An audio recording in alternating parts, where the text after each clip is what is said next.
네, 이번 순서는 청년 정치인의 시각으로 정치권 이슈를 분석해보는 뉴스엔 청년 맞습니다. 오늘도 뜨거운 토론을 펼쳐주실 두 분, 권지웅 전 더불어민주당 청년 대변인, 그리고 김재섭 전 국민의힘 비대위원 두 분 나오셨습니다. 안녕하십니까? 안녕하세요. 네, 두 분 추석 잘 보내셨습니까? 네, 잘 보냈습니다. 추석 연휴 동안에 그 젊은 세대, 특히 2030 세대 추석 민심 궁금한데요. 좀 들어볼까요? 어떻게 느끼셨습니까? 뭐 엄청 많이 만나진 못했는데 네. 제가 인상 깊었던 건 하나는 그래도 이제 자영업자분들이 돌아가신 것에 대한 이야기, 그러니까 꼭 직접적으로 영업을 하거나 이러지 않더라도 그 이야기 하나 있었고, 또 하나는 위드 코로나가 기대되기도 하고 사실 그렇게 한다고 뭐가 바뀌겠냐 이런 어떤 우려 이런 것들이 저는 좀 많이 들었던 이야기입니다. 젊은 그 자영업자들의 이야기를 주로 많이 들으셨군요. 그 자영업자들에 대한 처지 이야기를 좀 제 그 연배 친구들한테 많이 코로나와 듣고 관련해서 네. 알겠습니다. 네. 저도 뭐 자영업자 관련된 이야기 많이 하셨던 것 같고, 무엇보다 우리가 이제 코로나로 맞고 있는 명절이 벌써 4-5차례 정도 되지 네, 않습니까? 네. 그래서 좀 그런 피로감 같은 것들이 분명히 있는 것 같아요. 언제쯤 우리가 마스크 벗고 가족들 만나냐 이런 얘기들을 많이 하시는 것 같고, 이제 한참 저희 같은 경우에는 뭐 결혼을 최근에 했거나 아니면 이제 막 아이를 낳은 친구들이 가족들 이제 방문해서 인사도 좀 드리고 싶어 하고 하는데 네. 그런 것들이 좀 잘 안 되다 보니까 아쉽다는 이야기들 많이 했습니다. 알겠습니다. 자, 그럼 본격적으로 이제 오늘 그 질문 드리겠습니다. 문재인 대통령이 이제 이번에 그 마지막 유엔 총회 무대에서 다시 종전 선언 카드를 이제 꺼내 들었는데요. 야당이 이제 현실성이 없다 이렇게 이제 비판을 했고, 여기에 대해서 이제 종전 선언에 대해서 이해가 없다 이렇게 이제 또 언급을 하기도 했는데요. 두 분은 뭐 이 그 문 대통령의 방미 외교 그리고 종전 선언 카드 어떻게 바라보셨습니까? 저는 필요한 이야기였다고 생각합니다. 물론 이제 당장 그 이야기를 한다고 해서 당장 종전이 될 거냐라고 하는 건 좀 부차적이라고 생각해요. 그러니까 어떤 양국 간의 관계 개선이라고 하는 건 계속 두드려야 된다고 생각합니다. 그래서 어쨌든 이렇게 두드리니까 김여정도 여기에 대한 입장으로 화답을 했잖아요. 김여정. 그 이야기 할 수 있다. 네. 이렇게 하고 긴밀한 소통을 해보자라고 이야기도 했고, 미국에서도 종전 선언 관련해서 사실은 논의에 대해 개방되어 있다. 이렇게 이제 긍정적인 이야기를 했죠. 네. 그래서 사실은 이게 그 비핵화 관련한 이슈만 사실 남북 사이의 평화 체계를 위협했을 뿐만 아니라 사실은 아직 전쟁이 진행 중이라는 공식적인 상태 때문에 소통과 교류가 더 좀 제약됐던 것도 있었던 것 같아요. 그래서 물론 이제 2018년만큼 좋은 분위기는 아니지만 그때도 사실 생각해 보면 갑자기 국면이 좋아진 것도 있었습니다. 그래서 이번에도 좀 기대해 볼 만한 조치지 않았나 싶습니다. 네.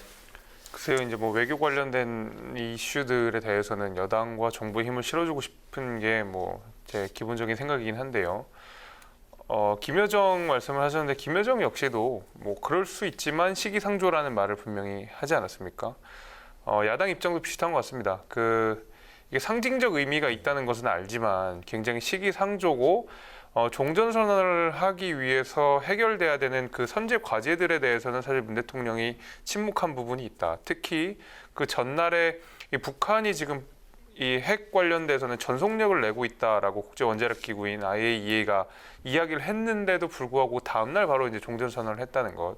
이 북한의 핵 관련돼서는 아직 특별한 언급이 없었다는 것. 우리가 지금 그 남북 연락선이 개통됐다가 다시 폐쇄가 된 게 얼마 안 되지 않았습니까? 여기에 대해서는 굉장히 좀 침묵이 되고 있는 상황인데 종전선언을 조금 너무 빠르게 하는 것 아닌가, 좀 마음이 급한 것 아니었나라는 지적이 나올 수밖에 없고 그 부분에 대해서는 저는 의견 타당하다고 생각합니다. 네, 또 송영길, 이준석 대표가 또 나란히 미국을 방문했는데요. 두 대표의 방미 외교전 사뭇 달랐습니다. 어떻게 평가하시는지 들어보겠습니다.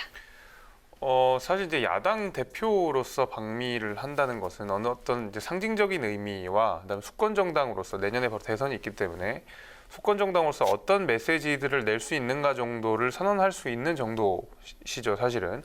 왜냐하면 이제 협상의 대상이라든지 뭐 아니면 어떤 특별한 무역이나 이런 뭐 해외 교류를 하기에는 어려운 직책이기 때문에, 그럼에도 불구하고 이제 이준석 대표가 한 메시지들을 보면 당시 그 이제 미국에서 만났던 사람들과 나눴던 이야기들을 보면 수권 정당으로서의 비전들을 분명히 보여준 것 같습니다. 그래서 보수 정당으로서 우리가 포퓰리즘에 맞서서 무엇을 해야 하는지, 그다음에 반도체라든지 이 신사업들에 관련돼서 미국과의 관계 개선을 어떤 식으로, 관계 유지를 어떤 식으로 해야 되는지에 대해서 본인이 가지는, 그리고 정부 여당이 되었을 때의 그 비전들 같은 것들은 잘 이야기를 하고 오지 않았나 저는 생각합니다. 네. 네. 어떻게 그 평가하십니까? 송영길 대표의 경우는 그 전에 이제 외통위원장이기도 했고 사실은 네트워크가 강한 편입니다. 그래서 아까 이제 대통령께서 종전 선언을 해보자를 공식적으로 제안한 것이 이루어지려고 하면 물밑 작업이 많이 필요해요. 그래서 이번에 송영길 대표가 만났던 미국의 하원 의원들도 이름을 보면 한반도 문제에 아주 적극적인 입장을 냈던 분들입니다. 그래서 이분들이 어떻게 방향을 잡아가느냐에 따라서 미국의 분위기도 달라지기 때문에 네. 그런 작업을 하고 온 것이고 지금 단계에서 당장 성과가 있다 없다라고 말하기는 좀 어려운 부분인 것 같아요. 외교의 특성상. 그래서 조금 더 기다려보면 성과를 기대해 볼 수도 있지 않을까 싶습니다. 네. 네. 그 이준석 대표가 이제 미국으로 가는 그 출국 전에 SNS에 종로에 있는 한 카페를 이제 방문해서 거기서 이제 사진을 찍고 올리면서 종로 출마설이 이제 불거져 나왔는데, 물론 이제 그 이 대표는 코로나 검사를 받으러 온 거다 이렇게 이제 해명을 하긴 했습니다. 이 대표의 종로 출마설 두 분의 생각 한번 들어볼까요? 네, 먼저 김재섭 위원부터. 뭐 이준석 대표가 말하는 게 정확하겠죠. 그 자기는 종로보다는 상계동에서 출마를 하고 싶다. 아니, 국회의원이 되는 것이 목적이 아니라 상계동 국회의원이 되는 것이 나의 목표다. 뭐 이런 이야기를 했던 만큼 저는 뭐 이준석 대표의 진위는 당연히 이제 상계동, 그러니까 노원병에서 네. 출마를 하는 것을 목표로 하고 있다고 생각을 하고, 이준석 대표의 이야기를 들어보면 종로 내에서도 지금 출마를 희망하는 사람들이 굉장히 많다고 합니다. 그러니까 전략적 파트너로서 대선 네. 후보와의 전략적 파트너로서 출마할 수 있는 사람들이 굉장히 많이 이미 있기 때문에 본인이 굳이 그 자리에 갈 필요 없다라고 이야기를 한 바가 있거든요. 다만 이제 전략적으로 우리가 당 대표가 원내에 진입을 해야 되겠다는 필요성이 인정이 되고 국민들이 그에 대해서 요구한다. 당이 요구를 한다고 하면 그때 가서 이준석 대표가 종로에 출마할 가능성을 배제하기는 어렵다고 생각이 되지만 적어도 지금 현 시점에서 그리고 상당 기간 그리고 거의 높은 가능성은 본인이 지역구로 두고 있는 노원병, 상계동에서 출마할 가능성이 저는 높다고 생각이 됩니다. 만약 김 의원한테 제의가 오면 어떻게? 저도 도봉갑에서 출마를 네. 하는 것을 목표로 하기 때문에 도봉갑 국회의원이 되는 게 목표다. 네, 알겠습니다. 저는 이 부분은 김재섭 위원님께서 말씀하신 거랑 좀 비슷한데요. 기본적으로 이준석 대표 입장에서 이게 좋은 기회라 하더라도 장기적으로 봤을 때 좀 고민이 되는 선택지인 것 같아요. 왜냐하면 그간 이제 지역구 활동을 해왔던 게 노원구이기 때문에. 근데 이제 그럼에도 불구하고 이번 대선이 어떤 변화를 원하는 대선이지 않습니까? 그래서 그런 면에서 이준석 대표에 대한 이야기가 나오는 것 같고, 누가 나오든 약간 이 새로운 정치 세력 혹은 아니면 뭔가 변화를 만들 수 있을 가능성이 있는 사람들을 필요로 할 것 같아요. 그래서 그 요구에 응답하는 사람이 나올 가능성이 여전히 있다, 이렇게 생각됩니다. 알겠습니다. 네, 이어서 전국 이슈도 살펴보도록 하겠습니다. 대선이 6개월도 채 남지 않은 시점인데요. 여야 유력 주자들이 나란히 의혹에 있습니다. 이재명 후보는 대장동 의혹, 윤석열 후보는 고발사주 의혹이 있는데 청년 세대는 어떤 점을 주목하고 또 어떤 것이 문제라고 보는지요? 기본적으로 이 이슈 자체가 자극적이지 않습니까? 얼마밖에 안 넣는데 돈을 엄청 많이 벌었다, 이렇게 되니까. 근데 약간 이제 시간이 지날수록 그러니까 이야기거리와 사실이 좀 구분될 수밖에 없다고 생각해요. 근데 그렇게 치면 이 화천대유라고 하는 회사가 이재명 지사와 연관이 있는가라고 했을 때 아직까지는 그런 게 밝혀진 게 없고, 제가 보기에 그 지금 의혹이라고 나온 것도 연결시키기에는 좀 무리가 있는 상태인 것 같습니다. 그럼 그 다음으로 넘어가면 이 사건이 무엇이냐라고 규정하게 되는데, 사실은 이 사건은 예를 들면 개발을 하고자 하는 사람들이 민영 개발로 많은 이익을 얻으려고 했었으나 이재명이라고 하는 사람이 시장이 되면서 그것에 스톱을 걸고 그리고 일부를 공영으로 가져왔던 것은 사실인 것 같아요. 그래서 되려 지금 이제 이낙연 후보도 택지를 개발하는 사업에 있어서는 공영이 돈을 가져가는 비율을 아예 의무화하자는 이야기까지도 하고 있잖아요. 그래서 그런 것들로 좀 넘어가지 않을까 싶고, 이것은 그렇게 하는 것이 사실은 부동산이라고 하는 게 돈이 있는 자가 계속 돈을 가져가는 구조였지 않습니까? 거기에 대한 분노인데 이렇게 이제 아까 공영에 대한 이익이 보장되는 방식으로 제도가 좀 구축된다고 하면 일정 정도 지금의 분노가 제도로 구현된다라고 저는 생각됩니다. 민간 개발을 공영 개발로 바꿔서 성남 시민들에게 일부 돌려줬다. 네, 네. 알겠습니다. 저는 뭐 둘 다 모양이 비슷하죠. 구조가 비슷한 사건입니다. 그러니까 고발 사주 의혹과 그다음에 이제 대장동 의혹이라는 것이 이제 여야의 각각 대선 후보들이 네. 연결이 되어 있는 것이 아니냐는 의혹이 있는 수준이고 실제로 그 연계 관계를 밝혀내기는 굉장히 어려운 지금 상황입니다. 지금 현재로서는. 다만 이제 지금 국민 정서 그다음에 대한민국을 관통하고 있는 키워드를 하나 뽑자면 그 앞으로 대선 정부에서 굉장히 중요하게 다뤄질 이슈 하나를 꼽자면 사실 이제 부동산이거든요. 대다수의 국민들이 사실 이 너무 올라버린 집값 때문에 특히 이제 청년 세대들 같은 경우에는 집을 못 사게 됐다.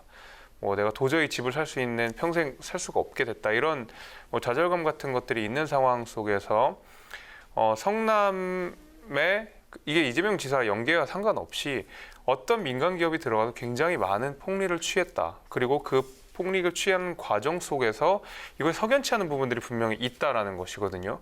그 소위 말하는 이 화천대유라는 회사가 어떤 식으로 그 컨소시엄에 들어가게 됐는지, 그 컨소시엄이 왜 그렇게 급하게 성남시가 결정을 하게 됐는지, 뭐 그다음 지분 구조는 왜 그렇게 되었는지, 다른 회사들은 왜 서류를 누락했는지 너무너무 의혹들이 지금 많은 상황이기 때문에 앞으로 본선까지 쭉 이어지면서 여기와 관련된 여러 가지 또 문제 제기들이 있을 것 같고요.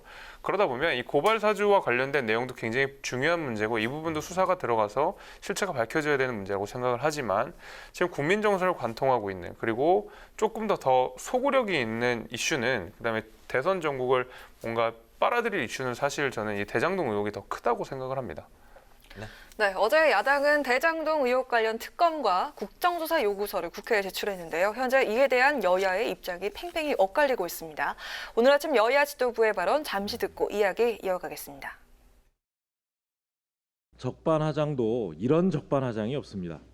국민의힘 5선 의원으로 원내대표까지 지낸 원유철 의원은 화천대유 고문으로 재직하며 매월 900만 원을 타갔다고 합니다.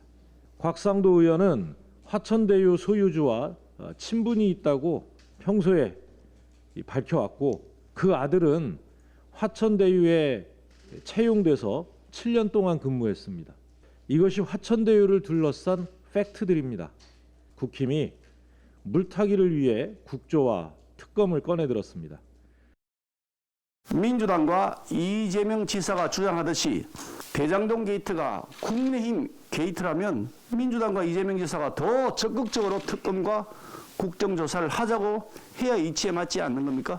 이제 자충수 그만두시고 특검과 국정조사 요구에 적극적으로 협조하기를 바랍니다. 숨기는 자가 범인입니다.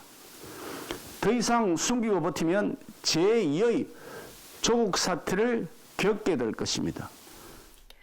네, 지금 이제 뭐 확인한 대로 대장동 개발 의혹을 놓고 여야의 입장이 이제 팽팽히 갈리고 있는 상황인데요. 먼저 김 의원에게 질문 드리겠습니다. 검찰과 경찰에서 이제 수사를 하고 있는 상황에서 특검과 국정조사 굳이 왜 필요하다고 보십니까? 일단 여당, 야당의 정치인들, 특히 이제 대선 주자들이 연계가 되어 있는 그 상황 아니겠습니까? 그리고 이제 특검이라고 하는 제도가 기본적으로 정치적 중립성을 띠는 것을 굉장히 중요하게 생각하는 제도 아니겠습니까? 그래서 실제로 당원 가입이 있었던 사람들을 특검에 넣지 못하고 기본적으로 변호사나 판사 출신들을 임명하게 되는 것이 이제 특검의 특징인데 네. 지금 윤호중 대표가 이야기한 대로 이것이 국민의힘 게이트라고 한다 그러면 그리고 실제로 뭐 곽상도 의원이라든지 아니면 기타 국민의힘과 연계된 사람들이 이 화천대유 건과 관련돼서 조금이라도 연계관계가 있다고 생각이 되면 특검을 통해서 밝히면 될 일입니다. 그것은 여야가 고루 지금 문제 해당 대상자로 이해관계자로서 있는 상황, 엮여 있는 상황이기 때문에 저는 정치적 중립성을 가지고 고도의 수사력과 그다음에 아주 밀도 있는 수사를 통해서 이 의혹들을 빨리 밝히지 않으면 안 된다라는 생각을 갖고 있고 그것은 사실 저는 경찰의 수사보다는 특검을 통해서 조금 더 빠르고 신속하고 더 정확하고 더 그 밀도가 있는 수사를 진행하는 편이 더 좋지 않나라고 저는 그렇게 생각을 합니다. 알겠습니다. 그렇다면 이번에 이제 권 대변인에게 질문 드리겠습니다. 이재명 후보는 이 대장동 개발 의혹과 관련해서 만약에 자신이 단 1원이라도 받았다면 공직 후보를 사퇴하겠다, 혹은 자신은 이미 가루가 되었을 것이다, 이렇게 결백을 강하게 이제 주장을 하고 있는 상황인데, 그렇게 자신이 있다면 특검이든 국정조사든 또 응할 수도 있는 거 아닌가요? 어떻게 보십니까? 그러니까 이게 지금 고발 사주랑 연결돼서 계속 이야기가 되고 있는데, 고발 사주는 지금 공수처에서 그 조사를 하고 있고, 이건 왜 그냥 검사가 조사를 하냐 이렇게도 보시는 것 같아요. 근데 이제 내용이 다른 게, 이제 고발 사주 건은 검사가 연루된 것입니다. 그러다 보니까 공수처에서 다루는 것이고, 이재명 지사는 조사를 안 받겠다는 게 아니기 때문에, 게다가 특검을 하게 되면 사실은 시간이 훨씬 더 오래 걸려요. 특검법을 만들어야 되고, 그걸 통과시켜야 되고, 어느 범위까지 조사할 것인지를 합의해야 되기 때문에. 그래서 지금은 제가 보기에는 그 과도하게 이걸 정치적으로 가져가기 위해서 특검과 국정조사를 이야기하는 것 같고, 검찰 조사에서 문제가 된다고 하면 저는 그 다음번에 충분히 그렇게 할 수 있다고 생각합니다. 그렇게 보이고요. 어쨌건 근데 이 건과 관련돼서 메인 주인공들은 고발 사주의 경우에는 손준성 검사와 김웅 의원이고, 그리고 이 화천대유 건은 화천대유가 주인공이죠. 그래서 근데 여기에 대한 책임은 저는 지금 대선 주자가 좀 다르게 지게 될 거라고 생각돼요. 왜냐하면 그 직접적인 대선 후보자와 직접적인 연관이 없다 손치더라도 손준성 검사와 김웅 검사 의원 사이에 이것이 사실이라고 하면 그걸 방치한 게 윤석열 전 총장이 되는 것이고, 되려 이재명 지사는 화천대유가 일정 정도 돈을 벌었다 손치더라도 그걸 제어하기 위해 일정 정도 노력한 사람으로 아마 저는 평가될 거라고 생각합니다. 네, 2030 세대가 민감한 부분이 바로 부동산과 공정이죠. 이재명 후보는 이번 논란을 계기로 공공개발이익 100% 환수를, 그리고 이낙연 후보는 50% 환수를 내걸었는데, 이 부분이 필요하다고 보십니까?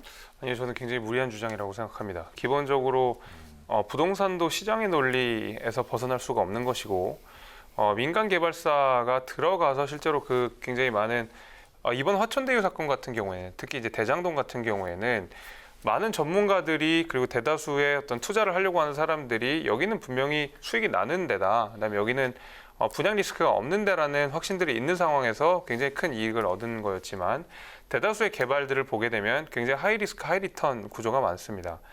과연 이게 100% 환수를 한다라는 접근 방식으로서 공공개발로만 들어간다라고 했을 때 과연 우리가 이 충분한 민간들의 참여를 우리가 기대할 수 있는가라고 생각했을 때 저는 그렇지 않다고 생각하거든요. 분명히 어떤 유인이 있어야 된다고 생각을 합니다.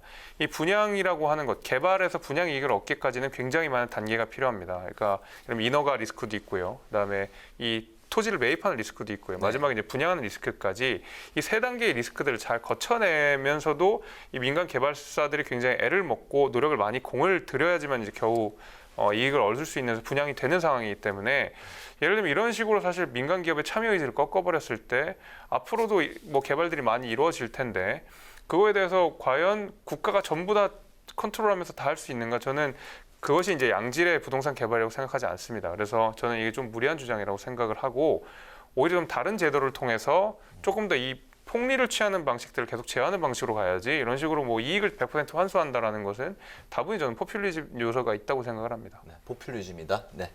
저도 그 어떤 시장에서 일어나는 일이 그 공공이 모든 걸 감당한다라고 하는 게 썩 좋은 일만은 아니에요. 그러니까 이익을 100% 갖는다고 하는 건 리스크 역시도 100% 국가가 지는 방식이어야 됩니다. 그래서 이런 게 모든 경우에 이렇게 해야만 한다라고 하는 건 좀 비판적이고요. 근데 대장동 건의 경우에는 사실 당시에 성남시 의회의 새누리당 의원이 리스크가 크니까 그거 아마 민간이 투자 안 할 거다라고 했던 사업이에요.